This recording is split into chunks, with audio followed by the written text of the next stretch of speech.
Hello, Fearless Gamers, and welcome to another podcast here on Fearless Games. I'm Matt Tibet, and today I'm joined by... The Wildcard. And the Stark Lord, Master of Dance. You're not a Master of Dance. You don't dance. I'm dancing right now. No, you're not. You're on a couch. No, I'm actually standing and bobbing precariously. That's like dancing, right? You have no rhythm. I do have no rhythm. Yes, you have no rhythm. You are not the Lord of the Dance. Oh. You are no disco student. But Michael Flatley was the Lord of the Dance, and he had no rhythm. But he had trained professionals to give him rhythm. And a great CG crew. Like Halle Berry with her whip and Catwoman. Oh my goodness, Let's that not was bring so up bad. Catwoman. Yeah, thank you, James. When we talk about serious things here, like wargaming, we don't mention terrible things like Catwoman. Hey, to put it to Catwoman rest, as a whole is he not graciously accepted a Razzie for the role. Oh, that's cool. I'll accept that. She's like, she had a whole, she appeared, she accepted it, and she had an acceptance speech for it. Which, by the way, if I ever, awarded an award for being terrible or dumb, or something like a negative award, I plan on showing up with bells on, maybe literally, and you should do it having literally. an acceptance speech. Exactly, and having an acceptance speech ready. Because I can you make sure your acceptance speech is really long so they have to play you off stage? Exactly. But that's the way. And then you have to say, no, Mr. Director, I see the wand. I earned this moment. But that's something you gotta accept with humility, and you have to accept with grace. You have to accept it with pride. Because how else can you play that off? Yeah. Have you guys watched at all anything that's gone on with E3?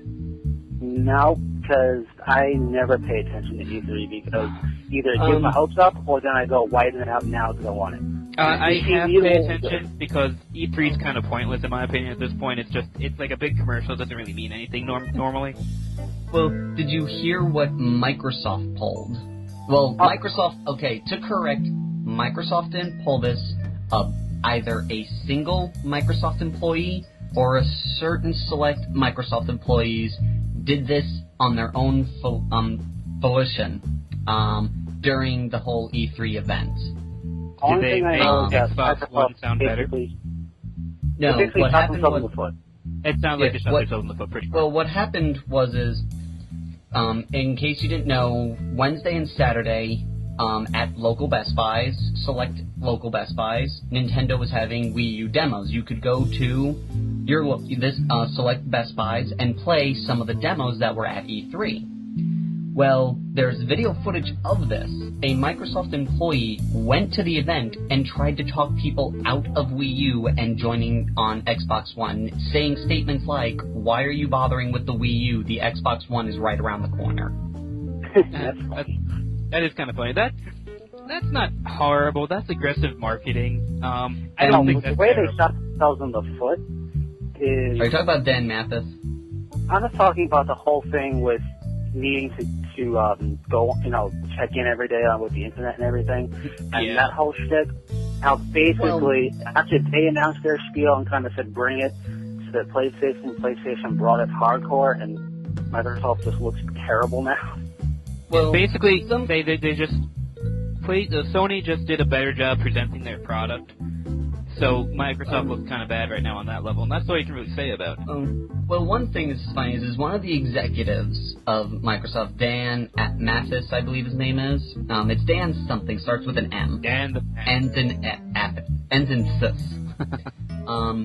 He was asked about the whole online thing and people who live in rural areas and such, and he went, well, the thing is, if you're not happy with the always online, if you have a slow internet connection, or if you live in a rural area, well, we do have an offline device that you can use. It's called the Xbox 360. Yeah, he basically said, if you can't check in every day, just get an Xbox 360. It's just as good, right? And then the news reporter went, so if you're not happy with the whole online thing with Xbox One, just stick with the 360. And he's like, wait, no, that's not what... And he, tried to cover up that he basically said... He said, don't buy my product. That's what he said, and he didn't realize it. But he basically said, don't buy the product. And he also basically said, we don't support... And the only thing that people use with it was take it or leave it. It's like, we don't care if the military wants to use our product overseas, because they can't. Sorry. For this. A lot of people I've heard people specifically say that. I know people that after even just Sandy, that, you know, they had power but no internet because we had lots of crap going on for a while after that. They're like, that's all I had for 2 weeks. I had my power but I didn't have internet, so they played 360, and now if that happened with the Xbox One, they'd be screwed. They wouldn't have anything to do. Here's, another guy, Angry Joe, because he's probably my favorite. He's probably, aside from the Gen Game website stuff, he's one of my favorite news reporters. He's a little opinionated, but he is my favorite. Yes, I do love the Angry Joe. I will say that sometimes he does go off crazy. But I love his crazy. His crazy is a reasonable crazy. But he interviewed another reviewer, another Xbox exec, and he had a slightly better answer to that question, which was, well, the worst case, you could always tether your phone to the Xbox and use the phone to generate your Wi-Fi. Then now you need to have the Wi-Fi phone. Well, no, then you need a phone that has a data plan that could afford that. Yeah, but it's a slightly better answer. Wait, he gave it wasn't so much an answer, he gave if you have this problem, this is one way you can fix it. Yeah, which is better than just, well, if you have this problem, don't buy my product. Yeah. On a side note, there's one other thing that Matt the Clown wanted to bring up. By the way, for those listening, Matt the Clown is sitting 3 feet to my left and he's playing a video game and not talking to us because his microphone sucks. And also, he's playing a cool video game. So if you hear screaming in the background, that's my stuff. I'm sorry. But he just brought up the fact that it said that, I don't know if this is confirmed, but someone said that if you lose your Xbox Live account while on the Xbox One, then, or if you get banned or whatever, you would lose all your games. Yep. If you are banned, if you're buying it has been reported that if you do get banned from Live, you lose all your games. See, the only problem with that, really bad with it. Yeah. Not even that's terrible, but that also is kind of like, I don't say it's acceptable because it's not, but it's like, you got banned, what else, what were you thinking type of deal. But, so a lot of people tend to take the Xbox or the PS3, whatever it is, whatever the system is, with them when they travel. Not so much traveling for vacation, but if you're a business traveler, they take it because it's a movie player and a game player. It's something to do. And if you're traveling and you're going to be in a new location for like a month or two, if you're one of those kind of jobs where you have to move for a couple of months, that could be an issue. The problem is, with that, when you get onto that internet in that region, I'm not sure if it's like coast to coast, like if you go to California from New York, but if your Xbox checks in at a different region, it messes up your Xbox Live account. Then the regioning is international regioning, so it should be a problem in the intercontinental United States. Actually, I don't know. I heard its problems as so much as going out of your local region. Oh, okay, that's bad. On a side note, the licensing thing's not a terrible idea. I mean, that's what really hurt the Kindle. I mean, that's why the Nook does better. Besides, I think the Nook is better personally, but the Nook does better because you actually have the book when you buy it. Technically, you're buying the content. With the Kindle, if you didn't know, you buy your license. So if the publisher ever decides that Kindle doesn't have the rights to that license anymore, you lose that book even if you paid for it. And that really hurt it on the business model. So I don't fathom why Microsoft with a similar model, they should know that doesn't work. There are two things that I did find interesting that are more positive notes on the Xbox, because I don't want to totally trash it, despite the fact that I'm most likely not getting one, but I'm gonna throw out some interesting stuff that I didn't know until now. One, the question was brought up, well, what if it's a game company like the guys that do Witch Hunter, who hate DRMing and licensing and all that junk? Oh, The Witcher, you mean? The Witcher. Yeah, The Witcher. Yeah. What if they don't want to restrict the number of times you can gift the game? What if they don't want to do the always, check in 24 hours? What if they don't want to use that feature? Would you allow the publisher to do that? The answer to that question was, if a publisher wanted to go that route, we would work with them to make something happen. So they're not against a developer saying, well, I don't want to follow your rules, and they could probably make a compromise where they can do that. So yeah, I've heard something like that too, but make something happen basically means we're going to figure out a way to get you to follow most of the rules. It's not this kind of just like, but it's one of those things where developers could possibly force change. Yeah. Oh yeah, totally. It's kind of like the opposite again of what the Sony's doing, where they're basically saying we're not going to have any of that stuff on our games, but the developers, the third parties, can do what they want. So if they want to have all that DRM stuff, they can, but we're not doing it ourselves. What's funny about that though, the developers realize all that stuff is terrible for our business. Resales are good. Another interesting thing that I learned is there is a thing called the family account. You can classify 10 people. They could be whoever you want. It could be us if we want to. We can register each other as a family member. You can do this up to 10 people. Okay. Now, let's just say we each have an Xbox One. So, Starklord, you buy Call of Duty Ghost. Oh God, why? I know. It's the only game I could think of. I would never play an FPS on a console. Just saying. Shut up. I don't want people to get the wrong idea about me. Shut up. Shut up. I'm kidding. You bought it. No. You bought it. You love it. You install it on your Xbox One. Well, now, James, me, and Matt, when we log into our account, have the ability to, through the cloud, download that game and play it on our systems because we're part of your family group. That's cool. Now, on top of that, say if James, you got the new Gears of War, you got Killer Instinct, and I'm like, oh, sweet.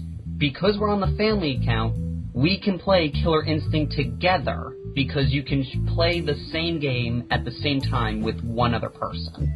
So you could essentially do... That's cool. Too bad Killer Instinct's gonna be terrible, but... Okay, I understand that people really like Killer Instinct, but every time they went, you asked for it, here it is, I'm like, who asked for it? Oh, no, I asked for it. I want another Killer Instinct, but did you hear the business model for this game? No. Basically, they're going to give you one character for free, and you have to buy the rest. And I'm going to leave it at that. Like, it's lots of microtransactions. And it's not made by the original guys. It's made by some other company. That would be like... It's going to be a terrible game, unfortunately. That would be like if when they released the new Smash Brothers trailer and then they revealed Mega Man, they then went, oh, by the way, Mega Man's an extra add-on you have to pay for. Yeah, pretty much. That's what the game looks like it's going to be. Hopefully that is all incorrect and they make a fine game, but right now that's what's being said.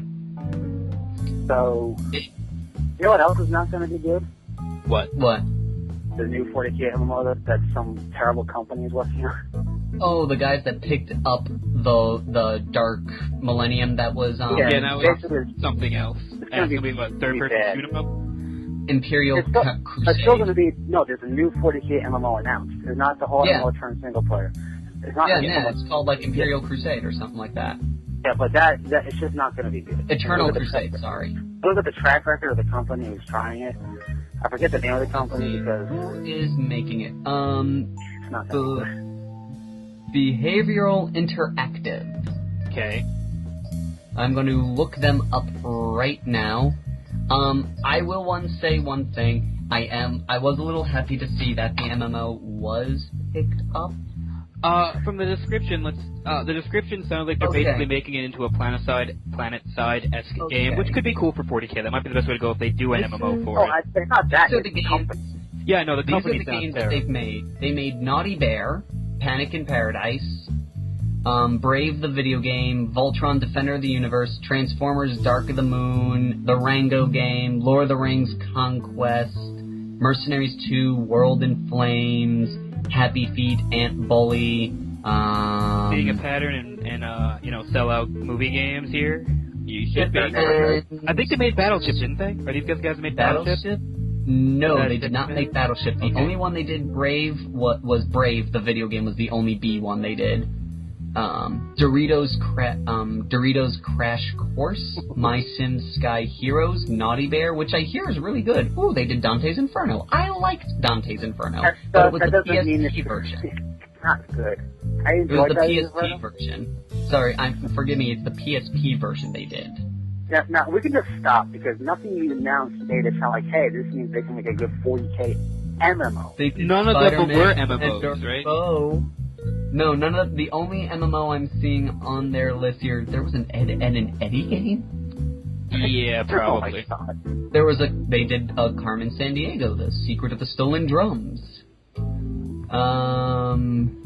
Scooby-Doo, Mystery Mayhem. Okay, stop reading off random names.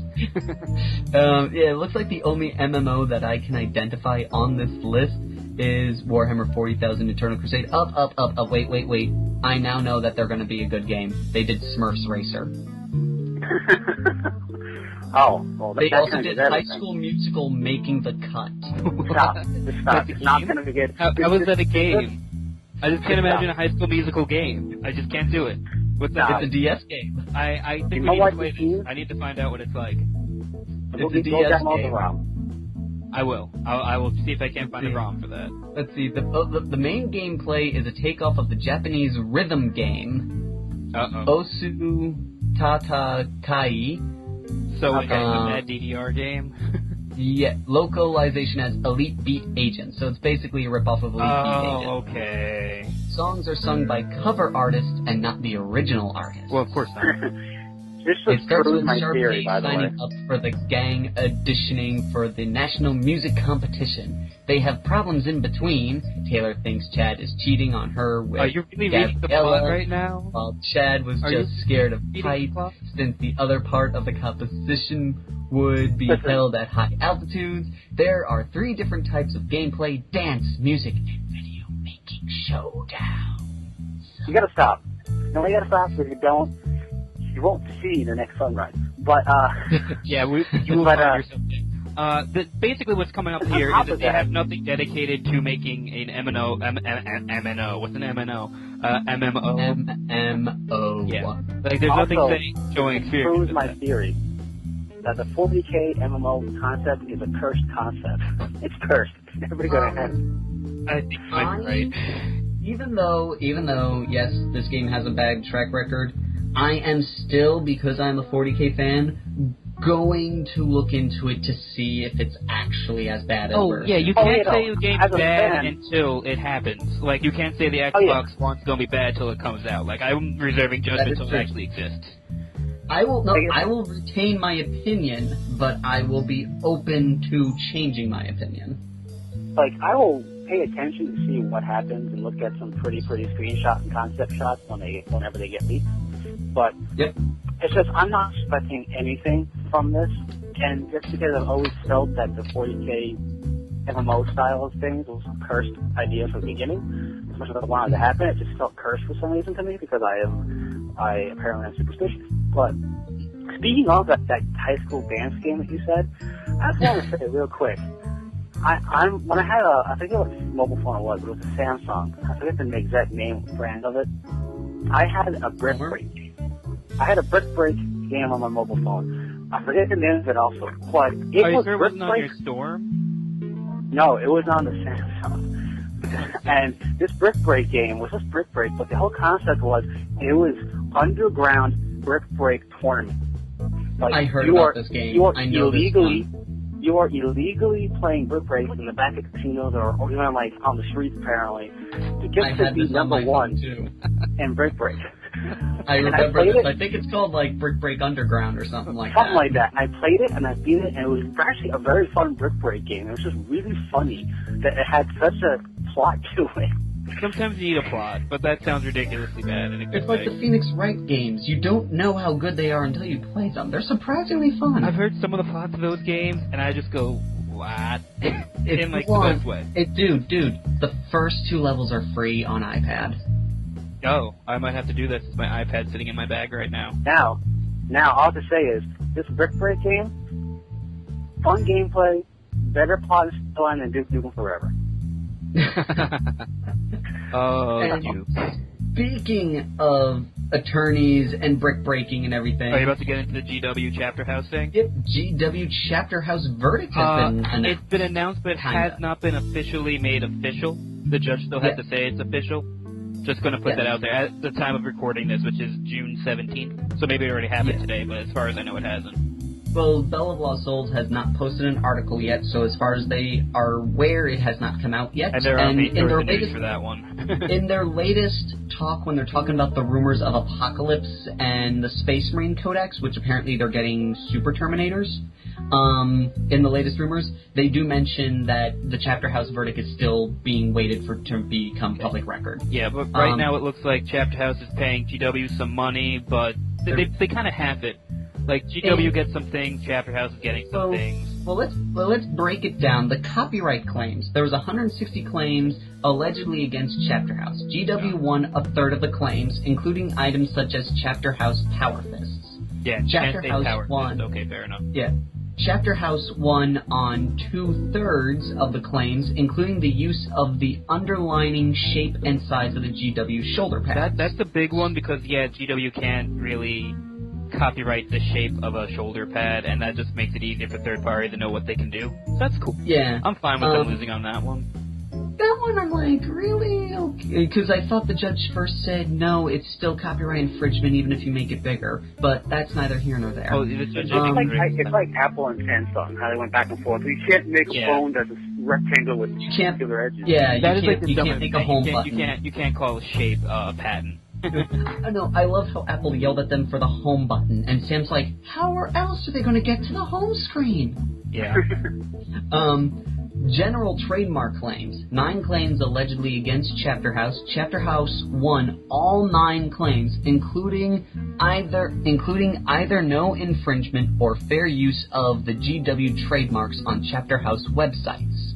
Yeah. I don't know what that means. I think that means GW can't sue them for showing their models on their website. Basically, you can't say, as far as I understand, you can't not say stuff. The models are GW. Yeah, they can basically say this is compatible with GW stuff. This goes along with 40K Space Marines. They can say all that. Okay. That's okay. They can say that, which is odd because they don't have any problem with Battle Foam doing that.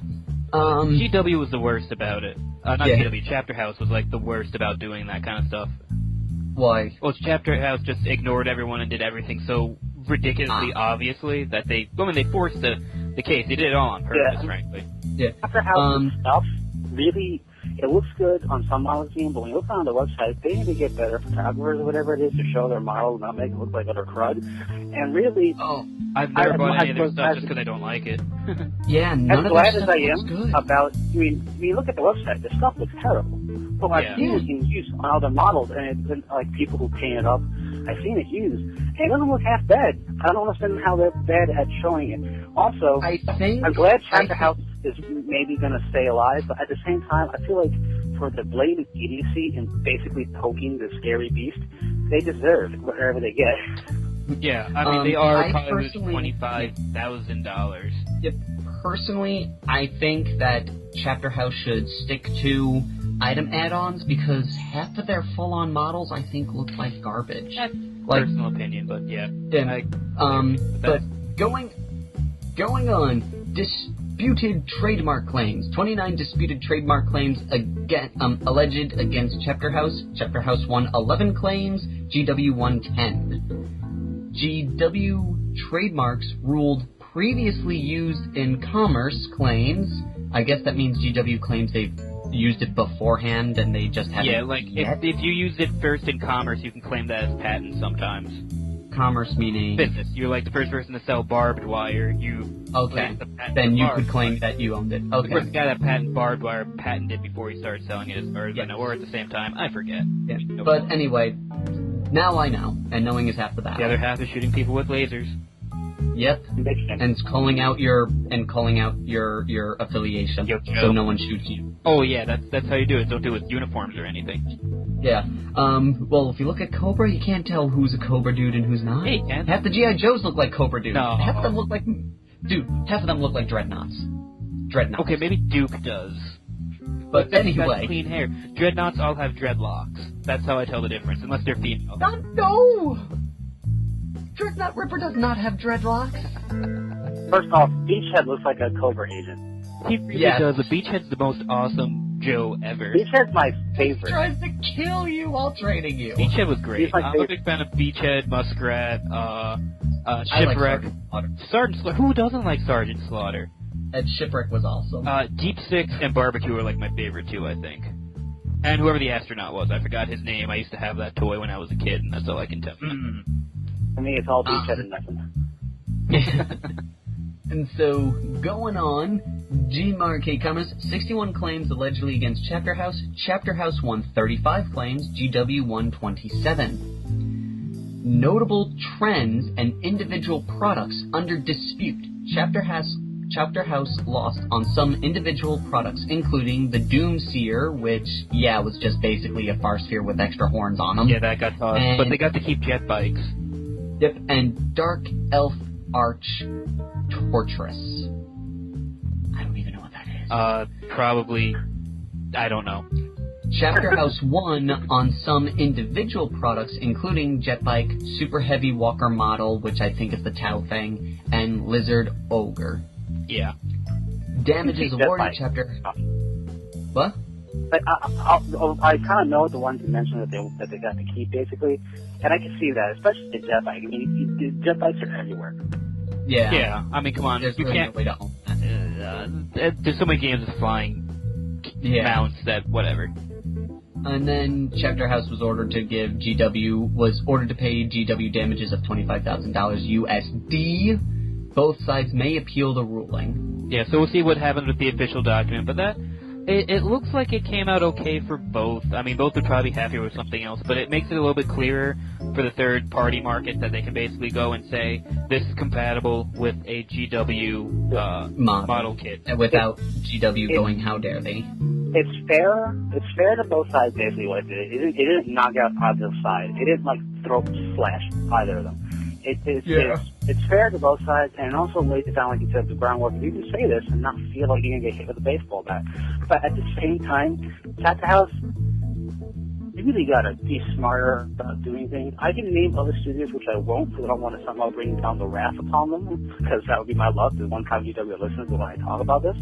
But, but I know, because I bought stuff from them that are clearly compatible, and they say it even a little bit better. Like, it's 25mm models, or 25mm pace models. It's like, oh, okay, so I know it's fit for Space Marine.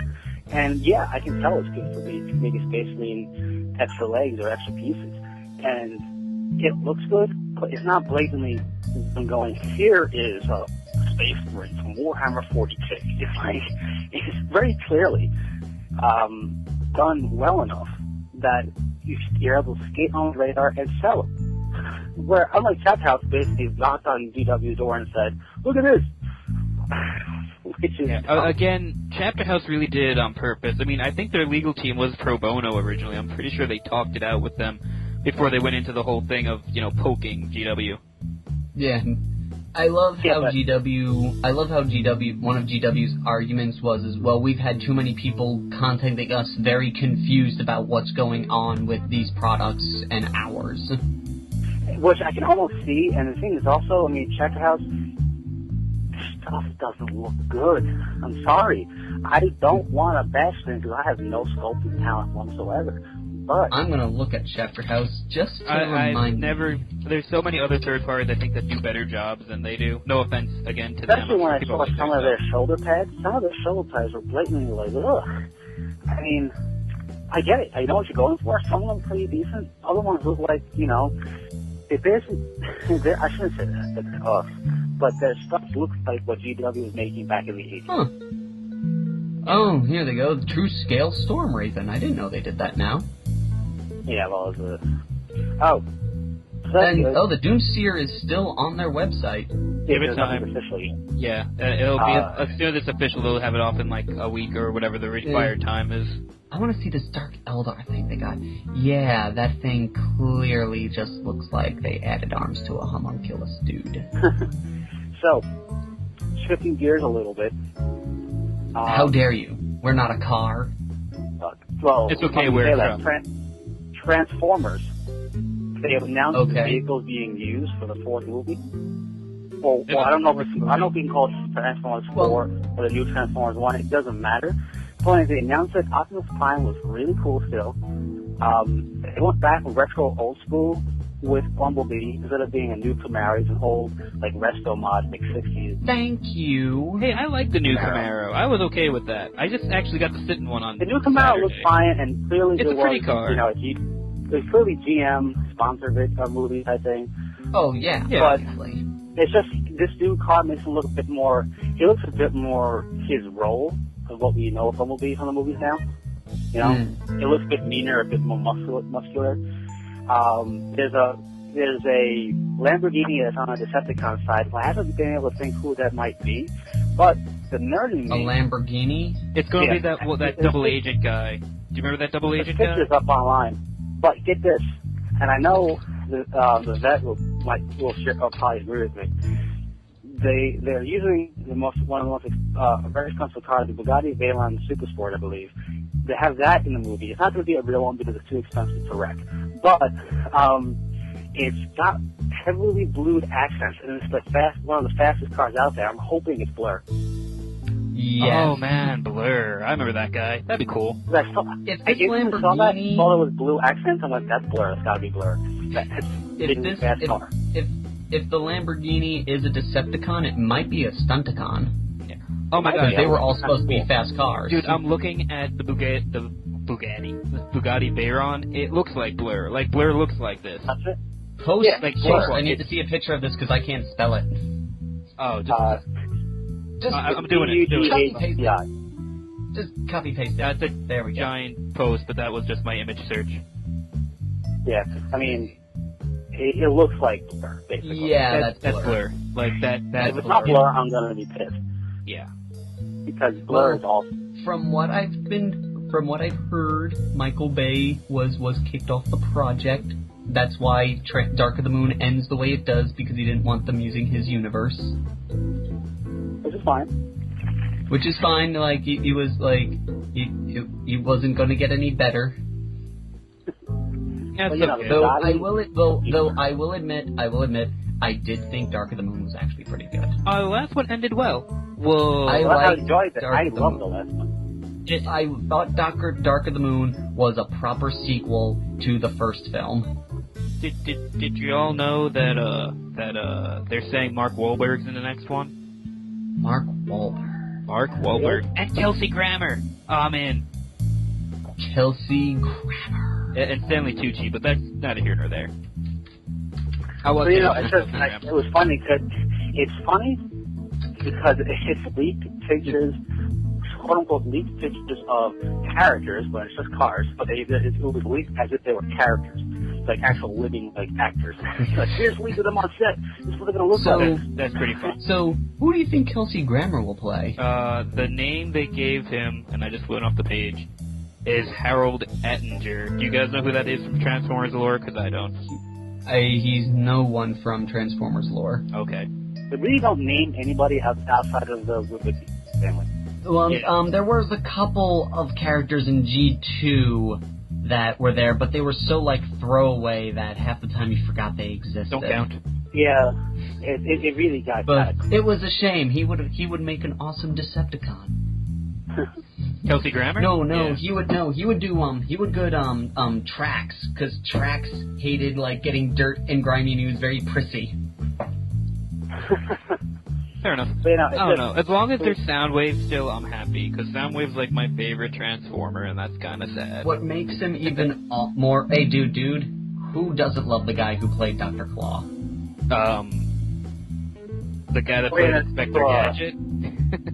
Dr. Claw played Soundwave. That's true, I know. That's why everyone was... A green Corvette Stingray that's going to be on Autobot as well. I don't know who that could be. But Optimus Prime was awesome. He's got flames on him, man. Why does everyone put the damn flames on him? Dude, flames are cool. He's Optimus Prime. He should be awesome. No! Optimus Prime was a subtle leader. No, he was an awesome leader. And we need he was red and blue. He was red and blue. That does not scream subtlety. Remember, in the 80s, they were a little bit different. But, being a red and blue gigantic semi-truck is not very subtle. Yeah, yes, but surprisingly, you see them a lot on the road, I hear, when you travel cross-country. That's because everyone wants... I've yet to see a red and blue color combo. I've seen red and I've seen blue, but not in the way that Optimus Prime was. The flames let's be honest, the blue part of him was supposed to be the metal pieces underneath them. In a way, yeah. But the thing is, I like the flames because what the flames do, and the flames of him, back in the old trilogy that just happened, and this new one's coming out, it helps fill in the space because, if you remember, The original Optimus Prime was a cab over body. The original Optimus Prime didn't have a nose. It was just a flat. That is cab. true. That is true. It did help fill out all the extra space that would have been wasted. What it also does is it makes him more obviously unique, because all the other Autobots and Decepticons are, for the most part, monotone, you know? Like, they're metal and a color. He is metal in two colors that look awesome. Well, let's be honest. In the original series, they were all very colorful. It's in the movies, they just decided to make them all, like, bland one color. Even in the cartoons, most of them were primarily one color, because that's just easier to animate. Yeah. Not true. Except for, like... Jazz wasn't. Which one? Drax wasn't. Jazz. I don't even know who Drax is. Drax was a blue car with a red face and a black head. He was very like, oh my, I'm going to get mud on my tires. Oh my. Nope, lame. Next. So I'm having trouble. Who would be a green fast sports car on the Autobot side? I have no idea. Fast sports car. There's a green Corvette. The only one we got left is like Rodimus. Or no, Rodimus was red. And that's what I'm saying. He's red and yellow. Well, Hot Rod. Yeah, Hot Rod. He's not Rodimus Prime. I know. If this is a redo kind of thing, then it's going to have everybody again. It'd be nice if they finally gave us RC. Like, actually give us RC. Yeah, like, not a motorcycle triplet. Oh, the motorcycle triplet thing was fine if they actually made her a character. That's all I'm saying. The worst thing. The worst thing about that. Well, she did have a line. That was the only problem. They got the original RC voice actress, and they gave her a line. A single line. It was totally like, thanks for making... Sam, get over, we'll cover you. And dead. Like, that was dumb. I like what they do with her with the whole, like, semi-hive mind thing of her motorcycles. But, like, all that concept was cool. They just didn't use it at all. Did they use it at all? And it begs the question, what happens when one gets blown up? Yeah. Did you know why Brawl was called Devastator in the first film? Yeah, because he didn't know the lore. Well, no, Michael Bay knew the lore. He did go to the museum of Hasbro and learned about Transformers. Yeah, but he messed it up. He couldn't remember any of the Transformers' names, so he had his own nicknames for even Optimus and Megatron. They had their own special nicknames. And that was the only nickname where when someone was writing it out, translate Brawl reporting in, someone said, no, Michael Bay kept calling him Devastator on set, so they changed it to Devastator. Because they didn't know that was just his nickname for him, because he couldn't remember his real name. Yeah, which means, in my opinion, you can't remember the real name of the small cast you had of the people supposed users. You don't know. You don't know the lore well enough to remember names. It's a little bad. And like Brawl, he was Devastator, but what was the fall in Brawl? We're calling him Brawl because he was credited as Brawl. And which was spot on. He was spot on as Brawl. Yeah. That was Brawl. But I just can't. I'm having trouble thinking of the. Here's the thing with the even Generation 1 Autobot. Mm-hmm. You had like the big 3 or 4, and everybody else was just kind of popped in and out of different episodes. Like Perceptor was there like twice. And then, who was the guy that had like the two fins on the side of his head that kind of went blue and red, and he was a smart one? I liked him. I don't remember his name. Ratchet? Was that Ratchet? It was, No, Ratchet didn't have that. There was Perceptor, who was the smart one. You're talking about the guy who had the emergency lights on the side, and that's how he talked because he had no mouth, and he hung out with Ratchet. Yeah.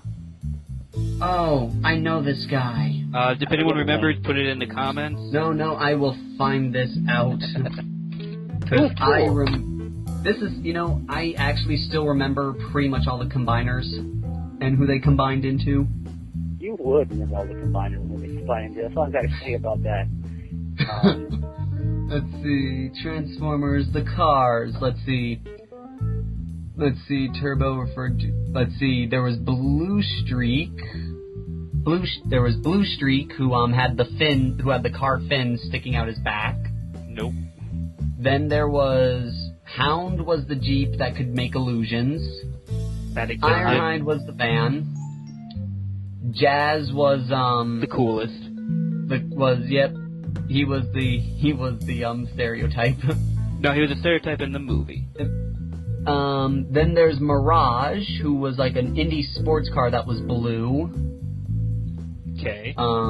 There was Prowl, who was a police car. I think it's Prowl. I think it's Prowl. Well, no, Prowl has a face. Let me see. No, not the police car. He had the. He's a guy who had the wings on his back. Plus, he talked with the lights, and he was light and red. He had like a mask face tube on his head. He was white and black. The guy talked like light and red. Okay. Let's see, Sideswipe. I have a picture of him. I just don't. Yeah, Prowl was cool. Was it Wheeljack? Sunstreak. Well, Wheeljack? Yes, Wheeljack. Was it Wheeljack? Wheeljack was the one who was smart, who had like lights that flashed when he talked. Yeah, that's him. Yeah, Yep, yeah, Wheeljack. that was Wheeljack. I was a fan of him. Wheeljack was awesome. Yeah. Let's see, where's the guy? This is the dude that Kelsey Grammer should play. His name is Trax. Let's see what you picked. Oh, that guy. No, he's dumb. He's actually in a lot of episodes. I know. No, they should have... Does anyone remember the name of the double agent transformer? Oh, yes. I remember this guy. He was in Generation 3.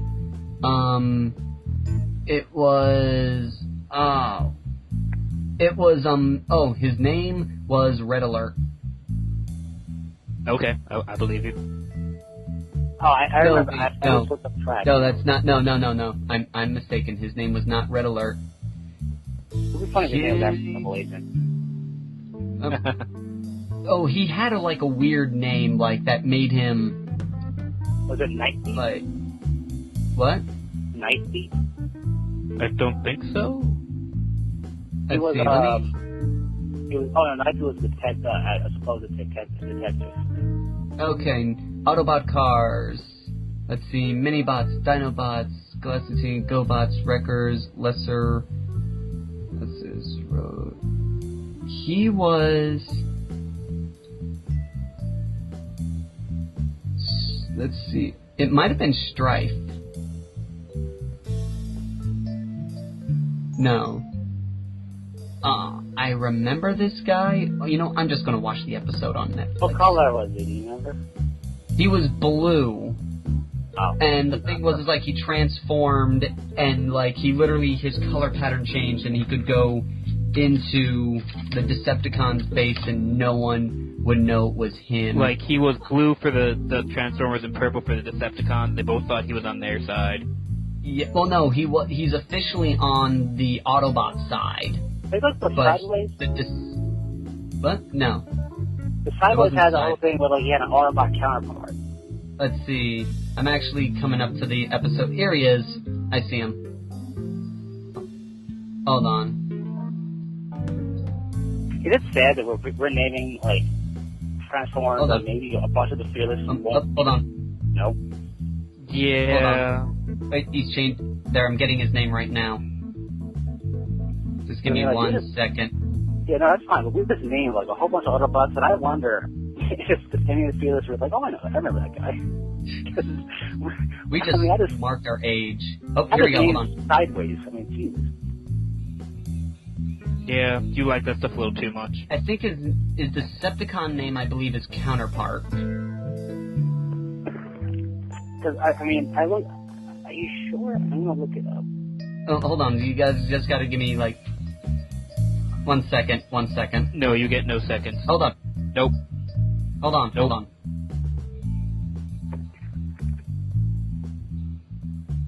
So, while he's doing that... Oh, you keep talking while he says their name. Stop.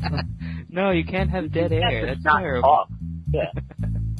We're not going to be quiet for 5 just seconds. 2 seconds. No, I refuse.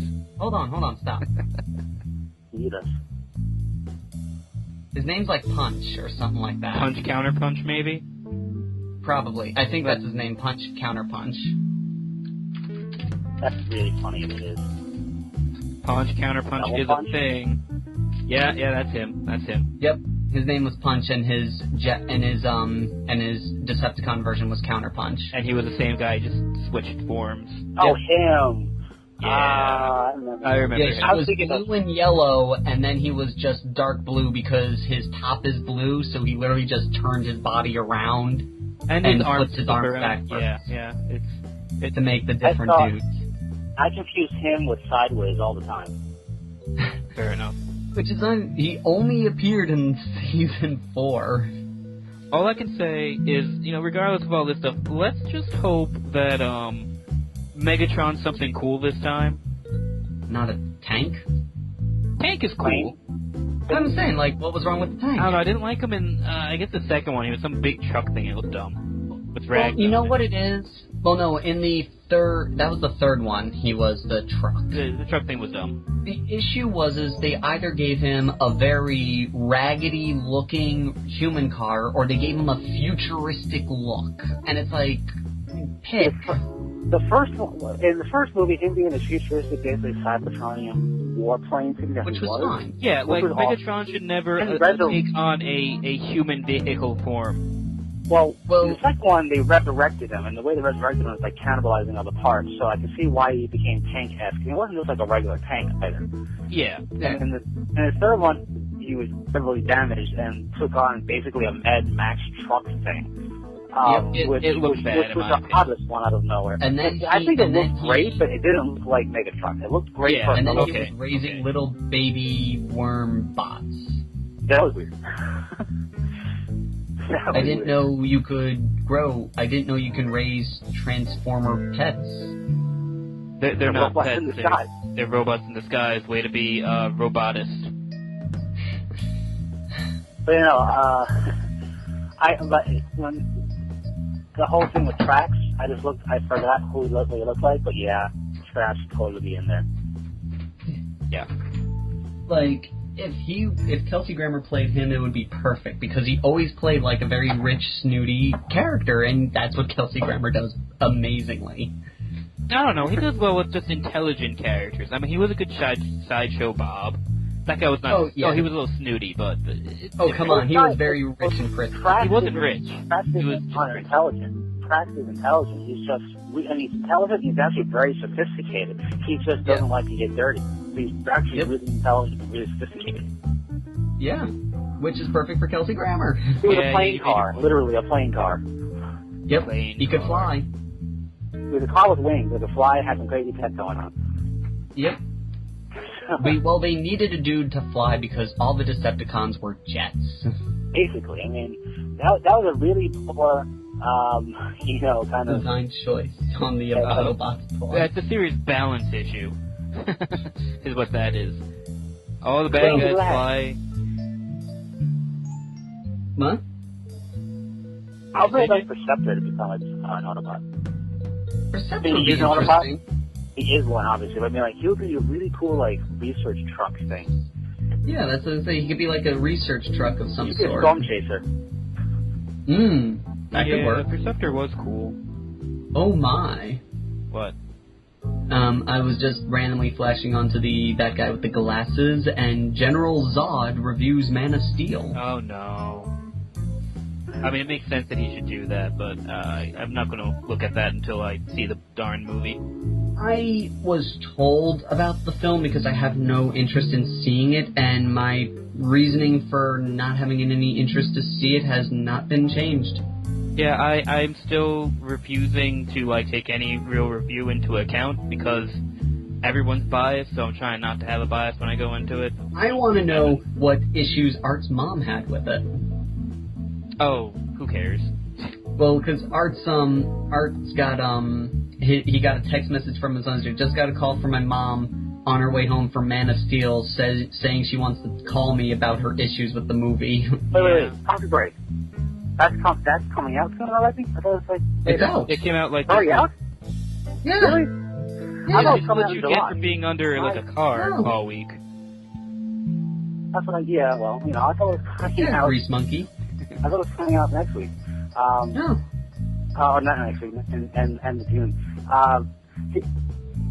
It's I've talked ad nauseum on multiple podcasts about my issue with Superman and whatnot. But at the same time, the whole thing with bringing up the reviewers, I never take anything reviewers say about anything, hard or really into whatever, because everybody's got a bias, whether it's personal or whatever pays their paycheck. People talking about bigger companies. What I heard was from a friend at work who saw it, and I said, dude, just tell me what happens in the movie. I have no interest in seeing it. So it wasn't so for me, it wasn't a person building up the crappiness or anything. He was like, okay, this happens, and me just going, no. Oh yeah, I get you, but I mean, when I talk about people who go reviewers, like I know some people who they read reviews and go, oh man, this guy has a terrible review from this company and that company, or like this group and that group, whatever it is. I'm like, who cares? Whether it's a game or a movie, who cares? If you want to see it or want to try it yourself and do it yourself. Yeah, no, half the time when reviewers say it's horrible, I end up liking it. And the pure honesty of it is this. And it really you see this a lot in the car world, but magazines or blogs or anything on the internet or, some type of like show or talk show, whatever it is, the person themselves, and you see this in news, even the regular anchorman has a bias of his own opinion. Their job is not to let it show, but it comes out. In the word choice sometimes, in the enunciation of words, and in the mannerisms it comes out. And and getting into this reviewing stuff, same deal.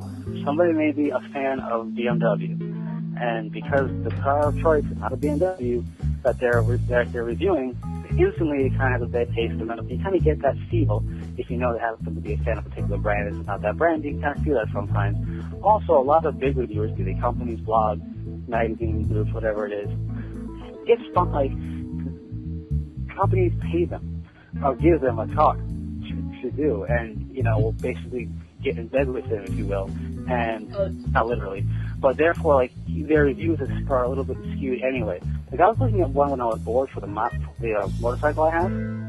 Yeah. It was a motorcycle review of the class of motorcycles it is, which is adventure touring.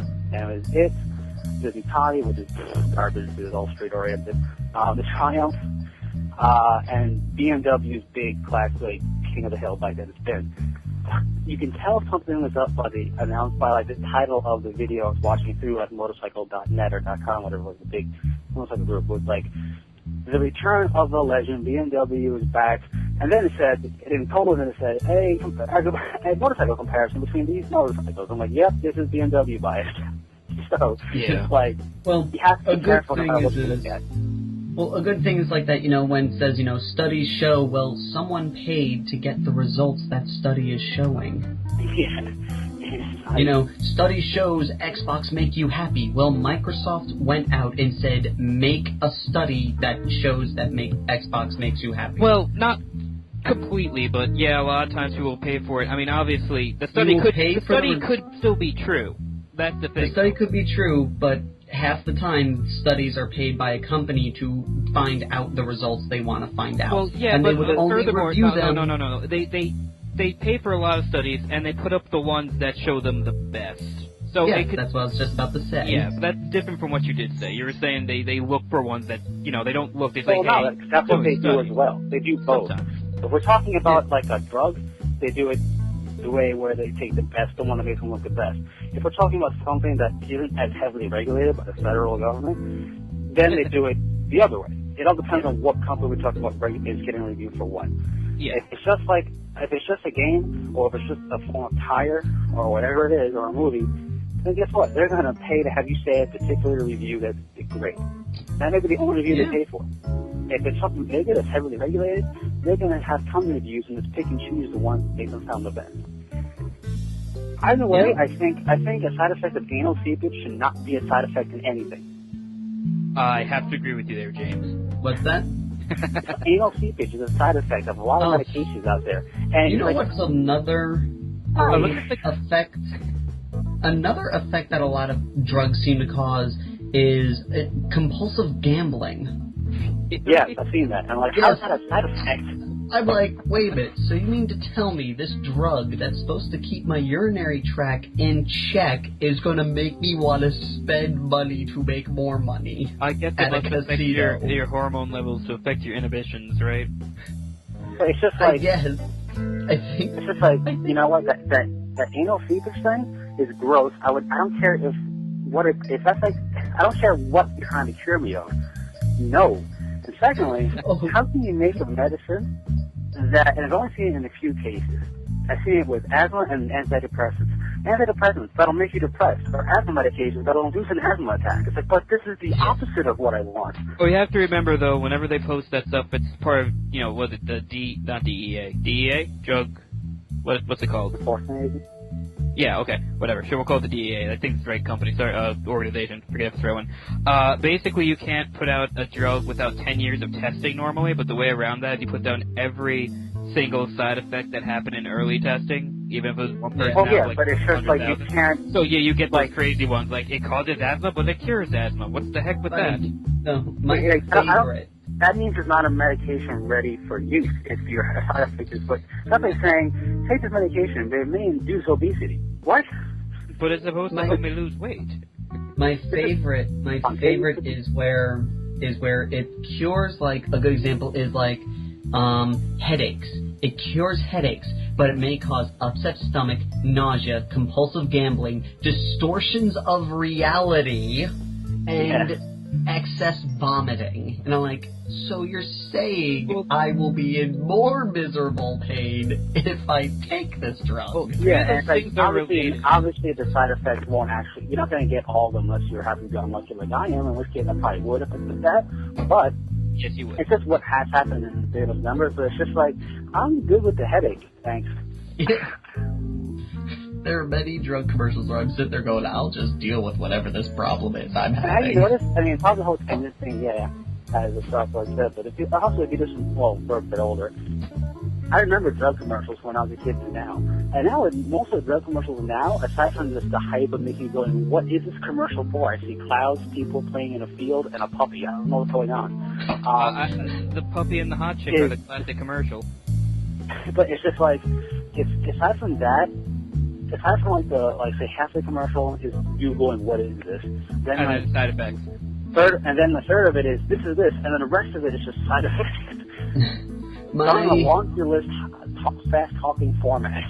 I do love that fast-talking format, though. My favorite drug commercial is the one with the people are made out of pipes. What? There's a commercial where it's talking about your internal plumbing. I remember this one, yeah. And I sat there and I was like, so it cures this minor inconvenience. That was the one I had the most side effects on it. And I was like, so I have to deal with 10 things to get rid of this one minor problem? My favorite, I don't remember what it was for, but I remember how the song, gotta go right now. And then it's taking the medicine, it's like, I don't gotta go right now. It's like, you're so happy, that's fantastic. God, I don't remember what that medicine was either, but I remember that jingle. I remember the jingle. And it's like, wow, that's so happy.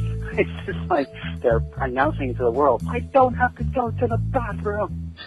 Thanks for letting me know, weirdo. Really? Like, great. Basically. I don't think you want that person giving you eggs. No, it's cool, because they're not going to the bathroom now. They don't gotta go right now. So, who's still excited for Pacific Rim? Yes, we're seeing that on my birthday. Are we doing that on your birthday? Well, it comes out my birthday's on a Monday, and it comes out on the Saturday after, so I'm doing it that Saturday so we can all watch it on my birthday. Okay. It sounds good. Oh, I remember something that I forgot, and I remembered. Okay.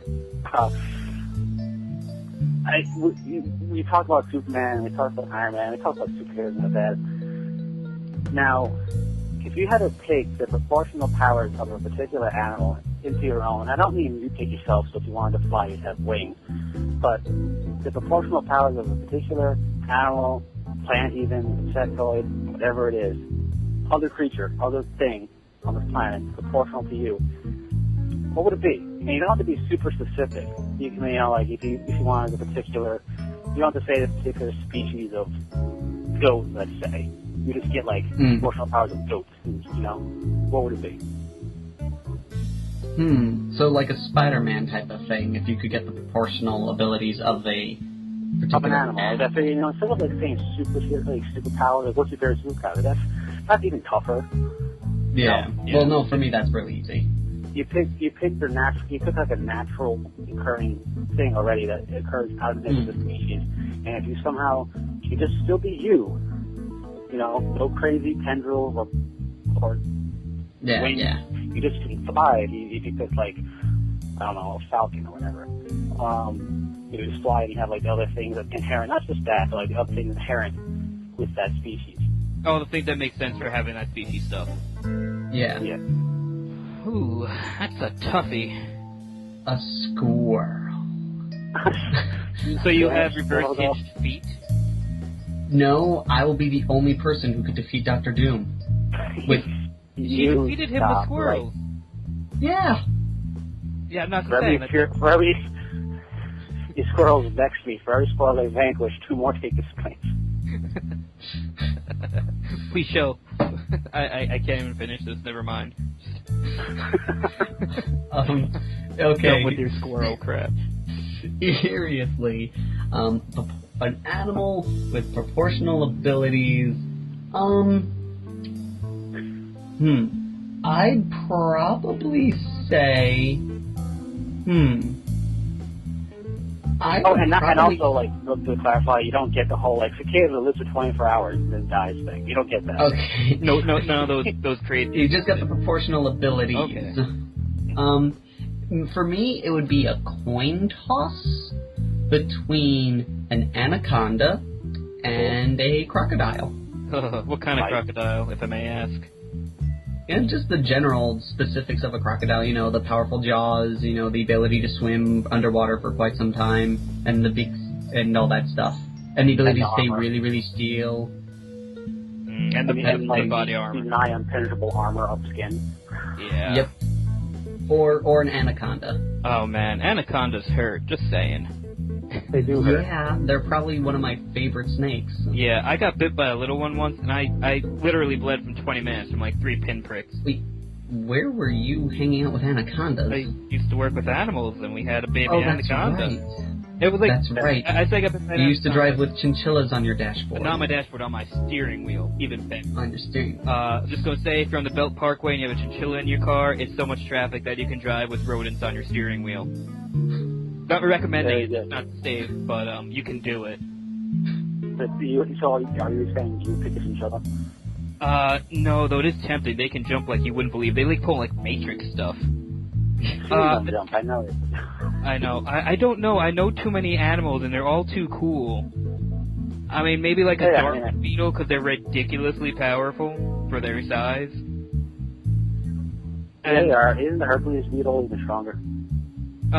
Probably. But the Darwin's just my favorite, because they throw everything, including mates up in trees, and they're like adorable. Yeah. Matt's telling me it's a Heracross, and I'm ignoring him, because the Heracross is a Hercules, like James is saying. Yeah. What would you pick, James? Honestly, I've given it some thought. A what? I said I can't hear because the Stark Lord jumped over you. Sorry, I said sea otter. I think you'd like those things are awesome. These are awesome. No, but I've given this a lot of thought. And I would just pick the, because you don't have to pick super specific feline. Give me what makes the predatory cat so amazing. Okay, so speed, agility, keen senses, all that stuff. All terminal velocity and be fine. Yeah. Super reflexes. The night sight, the reflexes, the sixth sense that they have. The ability to break easily distracted by bits of string. That's a weakness. What? I said the ability to break a deer's neck with one bite. I mean, that's like the whole mountain lion thing. I said the ability to be easily distracted by string. Well, no, that's like the whole 24 hours to live thing. You don't get that. And just be like, they're always like super. I don't want to say super observant, but they're always like, they got you. Oh no, they're always ready to do something. Oh yeah. It was a toss-up, and it was a toss-up between that and scorpion. I just felt the feline thing was more predatory feline was more practical than emotional part of the scorpion. Since I won't be getting a tail, I don't really get what am I going to do? Venomate you with my nails? Or your teeth. Or my teeth. But, like, I just love scorpions, but being that durable with amazing ability to crush you with my hands, not as cool as the ability, hey, I fell off the Empire State Building, I'm good. Yeah. And they can heal by purring, by the way. No, really. Their purring lets off a certain level of resonance. This is for the people listening. A certain level of sonic resonance that helps increase bone density, so it actually helps them heal damage to their bones. Yeah. Which is awesome. No, cats are cool. I just love predatory cats. I think they're crazy. Oh, yeah, no, they are. My cousin used to work with powers. them. Loved it. Yeah. If I had those proportional powers, I could be a parkour master. Then if you do that, I'm taking chinchilla just to show you that chinchillas are better at jumping, which they're not. And then I'm just gonna blow you guys up with a bazooka. What do you have? Where'd you get the bazooka? What animal has the proportional powers of a bazooka? Besides maybe a pistol? No, I just go Punisher on your butts. Punisher. That's Punisher for that. He's a fun guy. He pulls stuff. But yeah, he was a prime inspiration for a hero that I made up. If I ever try to write something story-wise. Punisher was a prime inspiration for that guy. Fair enough. So what do, I guess the fearless listeners think? What do you guys feel like? What if you could have the proportional powers of a particular animal, insect, reptile, arachnoid, your choice? Let's just leave it at organism. Or plant. Hey, what about bacteria? Or some protists and stuff? Get some seaweed on that. If you wanted to go that crazy with it, I guess there's that amoeba thing that can basically just go into space and come back and be fine. Oh, what are they called? Swamp bears? Something bear. Yeah. Yeah, swamp bears. I think, yeah. Like, if you want to do that, that's kind of cool, except that your main ability is to go basically inanimate. Great. Your main ability is just be able to survive everything. Yeah, they basically can answer suspend animation. Yeah, also, what do you think we should be, since we all said some kind of coin toss, if you care to mention? What would you picture us getting? I hope someone's called I'm standing... Yes, but I'm standing firmly behind the predatory cat thing. But platypus would be amazing. That thing is a... It's got enhanced sensory ability, it's got poisonous barbs if it's a male, they got quick reflexes for what they are. They're pretty impressive animals. They swim pretty good. Yep. Like the Cubone. They swim good. What? Like, I don't know why, but they remind me of Cubones. Cubone? I kind of see it, but I don't think I can agree with that. Like a far-fetched, because it's got a random... It's just random what it is. It is random. But the far-fetched is just a bird with an onion stick. Yeah, yes. That makes you go, where did you get that thing? Why is and why is that a distinguishing characteristic of him? It makes you ponder why. Thank you, it's a leak. Matt says it's a leak, the onion stick. It's a leak, sorry. A leak is an onion stick. Who's a biologist here? It's an onion stick. Are you a whale biologist? I do call it like I see it. I'm terrible with plants, though, so Matt's probably right. You're not a botanist. I am no botanist. And you're not a horticulturist? No, not in the slightest. But is it far-fetched? You just look at it, you wonder, and then basically it gets away with whatever it wants to do, because you're too busy pondering. Yeah, you're like, where do you get that? And it's like, stole your money by then. Stole your money by then. And your clothes and your bike. That's another good one for another time. Yeah. Alrighty. So, we will leave that at that. Yes. So, we covered a good amount of ground there. We really... Okay, we went from video games to wargaming to drug side effects to which animal powers we have. And Transformers. Yes, there was Transformers in there. There was a lot of Transformers in there. Transformers is very... We almost missed it because they're robots in disguise. Yes. It's true. And also, Transformers are just, awesome. Why wouldn't we mention it? I don't know. I'm not a huge Transformers fan. Get out. They're awesome. Yeah. You leave the laboratory. No. He must be subjugated to listening to the Transformers movie again. No. Yes. Through quoting from fans. as long as particularly it's two fans. Not just you two. If you get a third person doing it, we're good. No. Well, wait. So a third person makes it better that basically we record an entire movie from start to finish. That still makes it equally, sad, lame, and creepy and awesome. Yeah, look, I'm not saying it's not sad and creepy. I'm just saying a third person may have a little bit more variety. That's all I'm saying. Well, maybe I'll try... You underestimate my power. No, Anakin. Well, okay, great. Now we can stop. That was the obligatory Star Wars reference. So, thank you all for watching. And so, until next time, Fearless Gamers, this is Matt the Bat. Games of Wild Card.